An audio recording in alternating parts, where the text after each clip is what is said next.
अच्छा, आपने कहा मैं पब्लिक अकाउंट कमेटी को हेड करता हूँ। ये 3 दिन से एक मामला सामने आ रहा सर, बल्कि कुछ अरसे से, और उसके पास उसके लिए हमारे इदारे के पास मुस्तनद दस्तावेजात भी हैं सर, वीमेन यूनिवर्सिटी मुल्तान की, कि उनकी चंद लेक्चरर्स या प्रोफेसर हैं, वो अपने बच्चों को, या जो नई यानी कि अपॉइंट हुई हैं, वो स्कॉलरशिप पे या तो अपने बच्चों को पुराने बाहर भेज रही हैं, क्या स्कॉलरशिप पे, अच्छा, और फॉरेन स्कॉलरशिप, अच्छा, या फिर खुद चले जाते, लेकिन जब वो जाते हैं उनके बच्चे या वो खुद तो वापस नहीं आते, वहाँ शादियाँ कर लेते हैं या किसी और तरीके से वहाँ की शहरियत अख्तियार कर लेते हैं। हायर एजुकेशन कमीशन ने कई दफा उनसे रवाबित भी की है, लेकिन उनकी तरफ से बाज़ाब्ता जवाब ये आता है जी हमने तो शहर छोड़ दी पाकिस्तान की, हम अब यहाँ के शहरी हैं। इस पे सर ये देखें ना, सुबह ही एक इशू है, तो बतौर चेयरमैन पब्लिक अकाउंट्स कमेटी आप क्या इसके बारे में देखिए, ये जो इशू जो आपने अभी वुमेन यूनिवर्सिटी का बताया, ये मेरे इल्म में नहीं है, बट ये इशू, ये एक प्रैक्टिस रही है। बड़े अफसोस से कहना पड़ता है, लोग यहाँ पर बॉन्ड साइन करके जाते हैं जब स्कॉलरशिप पे जाते हैं, और पीछे से फिर वो वापस नहीं आए। मैं क्योंकि सिंडिकेट का मेंबर भी हूँ, BZU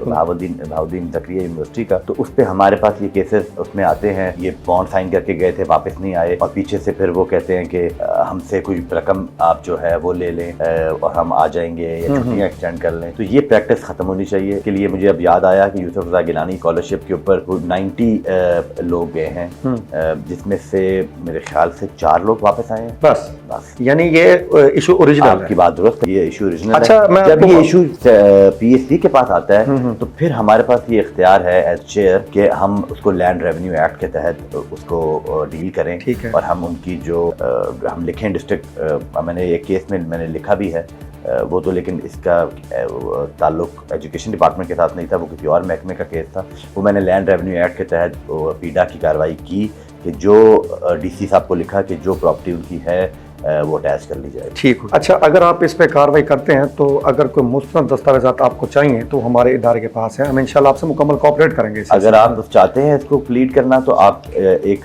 पिटिशन PSC 2 को लिखते हैं, ठीक है, यानी PSC 2 को नहीं, आप एक पिटिशन स्पीकर साहब को लिखते हैं, वो मार्क करेंगे तीनों PSC में से किसी एक PSC को। वुमेन यूनिवर्सिटी मुल्तान का है तो वो प्रॉब्ली मेरे पास ही आएगा, तो उसको हम टेकअप करेंगे, लेकिन दस्तावेजात के साथ आप पिटिशन फाइल करें।